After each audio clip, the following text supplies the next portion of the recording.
ce geste de toi viendra mon secours. Viens semer dans mon âme le grain de l'amour. Je traverse un désert et je meurs de soif. Montre-moi le mystère qui garde la foi. Bonjour, bienvenue à votre émission La Victoire de l'amour en ce samedi 9 novembre 2024. J'espère que vous vous portez bien chez vous. On rejoint tout de suite pour sa chronique, comme à tous les samedis, notre ami l'abbé Stéphane Roy. Et à l'homélie, ce sera l'abbé Éloi Gillard.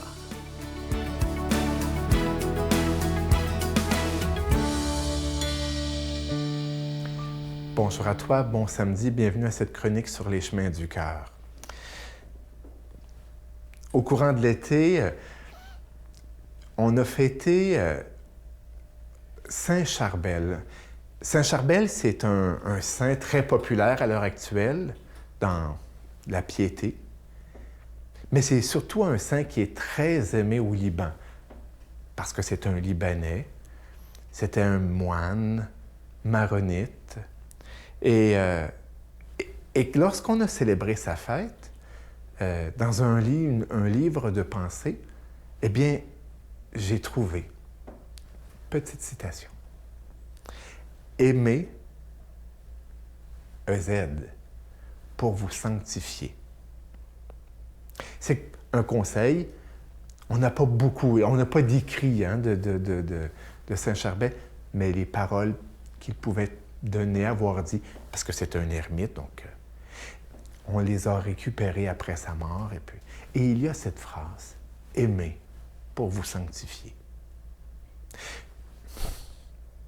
Je trouve ça beau parce que se sanctifier, dans le langage chrétien, c'est devenir un saint, travailler à devenir un saint.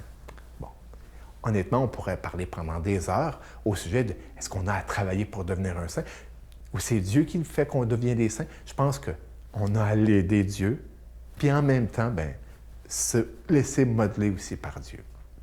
Mais en tout cas, si se sanctifier, c'est devenir un saint, et qu'un saint, c'est quelqu'un qui est apparenté, pour ne pas dire ressemble à Dieu, je pense que quand on parle de ressemblance de Dieu, c'est aussi beaucoup dans le style de « il apparenté ». Hein? Oh, il y a des airs de « oh », c'est comme ça, je pense. Eh bien, si on a à se sanctifier, je trouve merveilleux que Saint Charbel dise pas jeûner, pas prier beaucoup, pas faire des pèlerinages, pas... non, aimer, tout simplement. Ah, bien sûr qu'on a à prier avec amour. On a à faire des pèlerinages avec amour. On a à prier, j'espère, avec amour. Mais ce n'est pas tant les œuvres que l'amour qu'on y met qui fait qu'on s'apparente à Dieu. Et ça, je trouve que nous qui sommes les amis de la victoire de l'amour, c'est quelque chose qu'on a à se rappeler. Que le chemin, c'est l'amour, que le but, c'est l'amour. Et que, justement, c'est dans ce sens-là que Jésus, qui est l'amour même, a pu dire « Je suis le chemin, la vérité et la vie ». Puis toi, as-tu des difficultés à aimer? Toi, j'oserais dire, est-ce que tu veux devenir un saint? Une sainte? Est-ce que tu as cette, pas prétention, mais ce goût de t'apparenter à Dieu? Qu'on dise, ou pas nécessairement qu'on dise, mais que lorsque tu es à quelque part, Dieu soit là. Parce qu'en fin de compte, c'est ça, tu sais. Puis, parce que Dieu est là, il y a de l'amour. Aime pour te sanctifier. Aime pour rendre les autres heureux et être heureux. Bonne semaine. Notre Père qui es aux cieux, Que ton nom soit sanctifié, que ton règne vienne, que ta volonté soit faite sur la terre comme au ciel. Donne-nous aujourd'hui notre pain de ce jour. Pardonne-nous nos offenses, comme nous pardonnons aussi à ceux qui nous ont offensés. Et ne nous laisse pas entrer en tentation, mais délivre-nous du mal, car c'est à toi qu'appartiennent le règne, la puissance et la gloire pour les siècles des siècles. Amen. La Victoire de l'amour vous invite à célébrer 30 ans d'amour au Centre Vidéotron de Québec, le samedi 24 mai 2025, de 13h à 17h. En chanson, Mélissa Bédard, Patrick Normand et Nathalie Laure, ainsi que Guylaine Tanguay. Témoignages et conférences avec Sœur Angèle, l'ex-mannequin international Dominique Bertrand, David Bernard, Christine Michaud, Martin Larocque, Claire Jacques, Victor et l'équipe de la Victoire de l'amour.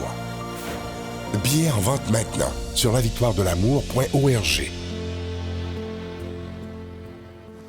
Je suis tellement content de vous présenter ce magnifique cadeau du mois de novembre. Il s'agit d'un très, très beau bracelet qui est en pierre volcanique blanche avec une belle breloque d'une croix qui est en acier inoxydable. Ce cadeau, il est déjà béni. Et je vous rappelle évidemment que ça se donne c'est autant pour les femmes que pour les hommes. Évidemment, mon livre « Vide ton sac à dos » est toujours disponible. Et cette belle carte de Jésus qui est en acier inoxydable où il est écrit « Ne crains rien car je suis avec toi », c'est toujours disponible. Je vous rappelle que vous recevrez un cadeau du mois avec un don de 25 $. Et si vous en voulez deux, c'est avec un don de 40 $. Vous recevrez également un reçu pour fin d'impôt. Et je veux prendre le temps aujourd'hui de vous remercier de tout mon cœur, au nom de toute l'équipe de la Victoire de l'amour, de ce que vous faites et de ce que vous ferez pour la Victoire de l'amour. Je vous dis souvent, ne soyez pas seulement des spectateurs, mais devenez des collaborateurs et des protecteurs de la foi, parce que nous sommes présentement la seule émission sur un grand réseau à travers toute l'Amérique du Nord qui est francophone. Alors, faisons en sorte que ça dure encore pour des dizaines et des dizaines d'années. Voici comment vous procurer ces cadeaux. Par la poste, vous nous écrivez à La Victoire de l'amour, casier postal 120, succursale Boucherville, à Boucherville, J4B 5E6. Ou par téléphone, par carte de crédit, du lundi au jeudi, de 8h à 17h, au 514-523-4433. Ou à notre numéro sans frais, le 1-888-811-9291. Vous pouvez aussi faire votre don par Internet sur notre site web au www.lavictoiredelamour.org. Avec votre don, vous recevrez aussi un reçu pour fin d'impôt. Merci de donner des mains à la Providence.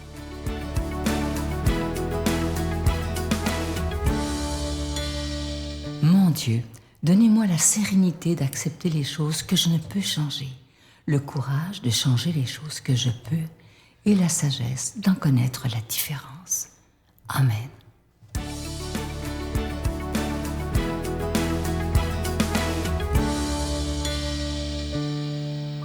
Bonjour mes amis.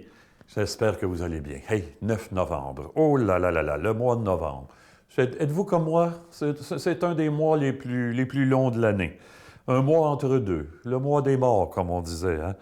C'est peut-être pour ça que la parole trouve le moyen de nous provoquer aujourd'hui. Peut-être un clin d'œil du bon Dieu. Qu'en pensez-vous? Et c'est un évangile que tout le monde connaît. On est dans Jean. Et c'est les vendeurs chassés du temple, figurez-vous donc. Alors, la fête de Pâques approche. Jésus monte à Jérusalem. Il trouve installés dans le temple les marchands de bœufs, de brebis, de colombes, les changeurs. Jésus fait un fouet, puis il chasse tout ce beau monde-là avec les bêtes. Il jette à terre les comptoirs. Bon, enlevez cela d'ici. Ne faites pas de la maison de mon Père une maison de trafic. Alors, l'amour de ta maison fera mon tourment. Ses disciples se rappellent cette parole-là en le voyant faire. Hein? Mais là, les Juifs l'interpellent. « Hey, quel signe peux-tu nous donner pour faire ce que tu fais là, toi, là? » Jésus leur dit, « Détruisez ce temple et en 3 jours, je le relèverai. » Hey, ça a pris 47 ans pour le bâtir, puis toi, en 3 jours, tu le relèverais. Mais le temple dont il parlait, c'était son corps. Aussi, quand Jésus est ressuscité, ils se rappelèrent les gens que Jésus avait dit ça. Et ils crurent aux prophéties de l'Écriture et à la parole que Jésus avait dite. Il y a une parole d'un écrivain français, Gustave Flaubert, un écrivain très connu. Je me suis souvent servi de cette parole-là quand je faisais des témoignages dans les classes là, pour ma vocation. Là. Peut-être que je l'ai déjà dite, mais ça fait très longtemps si je l'ai déjà dit. Écoutez ça comme c'est sympathique. La vocation, c'est d'avoir pour métier sa passion. Mon Dieu, je trouve ça beau. Parce que c'est vrai au plan religieux, bien sûr, la vocation, c'est d'être passionné par le Christ, mais c'est vrai dans tous les domaines de notre vie. Par exemple, une vocation artistique. Comprenez-vous? La vocation, c'est d'avoir pour métier sa passion. Quand mon métier, c'est ma passion, c'est ça une vocation. Hey, c'est bien trouvé, hein? Alors, aujourd'hui, l'Écriture nous dévoile la passion de Jésus pour son Père, pour son projet. Et Jésus pose un acte prophétique fort dans la tradition des prophètes de l'Ancien Testament. Les prophètes posaient des gestes comme ça, hein? Mais, puis là, il y a un malentendu terrible. Détruisez ce temple, en 3 jours, je le rebâtirai. Dans l'Évangile de Jean, on dirait que Jean aime ça, cultiver les malentendus comme ça, pour nous forcer à aller plus loin. Alors, c'était dans l'ambiance de la fête de Pâques, cet épisode-là. Puis là, il y a des agneaux, là, il y en avait sacrifiés par milliers, hein? Et ça, Jésus commence à sentir que ça ne peut plus continuer comme ça, hein, quelque part. Hein? Ça ne change pas le cœur des personnes, ça. Quand Jésus dit « détruisez ce temple, en 3 jours, je le rebâtirai », ça veut dire « oh, il y a quelque chose de plus fort qui va prendre la place de ça. » Ça va être le même élan intérieur, mais qui va s'exprimer autrement. Hein? Le temple de Jérusalem était bâti pour que tous puissent y avoir accès, mais selon ton grade. Et c'est ça que Jésus veut qu'il soit détruit. Monsieur, madame, tout le monde avait accès sur le premier parvis. Les hommes pouvaient entrer, les prêtres pouvaient entrer avec les agneaux à sacrifier un peu plus loin. Le grand prêtre entrait dans le Saint des Saints une fois par année. Alors, c'était comme ça. Et voilà que c'est cette façon de comprendre Dieu et les hommes que Jésus remet profondément en question. Il ne peut pas supporter ça, qu'on n'ait pas accès au cœur de Dieu tout le monde, en quelque part. Hein? Ma maison sera appelée une maison de prière. Vous en avez fait une caserne de bandits. Il remet en question, bien sûr, les vols qu'il y avait, parce que pour les taux de change, là, les gens se faisaient voler en plus. Hein? Puis les sacrifices d'animaux. Déjà dans l'Ancien Testament, hein, je pense que c'est Jérémie qui avait dit, Dieu avait dit dans Jérémie, vos sacrifices d'animaux, j'en ai jusque-là. Là. Puis si vous continuez, là, je vais vous les relancer en pleine figure comme de la...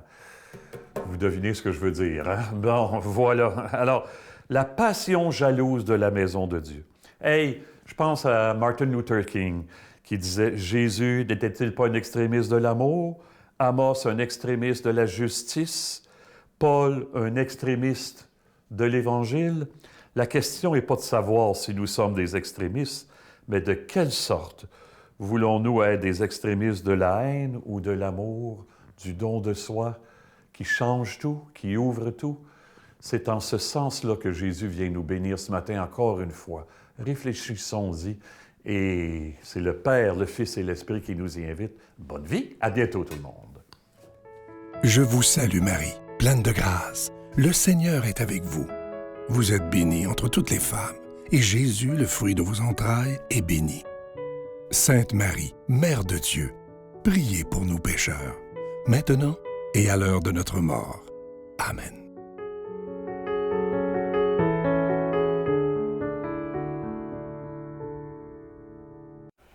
J'aimerais qu'on se quitte aujourd'hui avec une citation d'un Français, M. Georges Brassens, que vous connaissez peut-être, qui a dit « La seule révolution possible, c'est d'essayer de s'améliorer soi-même. En espérant que les autres fassent la même démarche, le monde ira mieux alors. » N'est-ce pas que c'est vrai que le seul pouvoir qu'on a, c'est sur notre propre personne? Essayons d'améliorer notre propre vie, notre propre sort. Choisissons de devenir des personnes qui aiment, au-delà de tout. En s'appuyant sur le roc, en s'appuyant sur le Seigneur, on va être capable d'aller de l'avant pour s'améliorer en espérant que les autres fassent la même démarche. Bonne journée. Quand on a décidé de renier la religion pour les raisons X, Y, Z, bien, il y avait des belles valeurs puis des beaux messages que moi, j'avais déjà un peu comme assimilés, que je trouve qu'on a perdu. À tes côtés, on peut tout espérer, et même le temps pourrait bien s'arrêter. On marchera toujours avec toi. J'espère que grand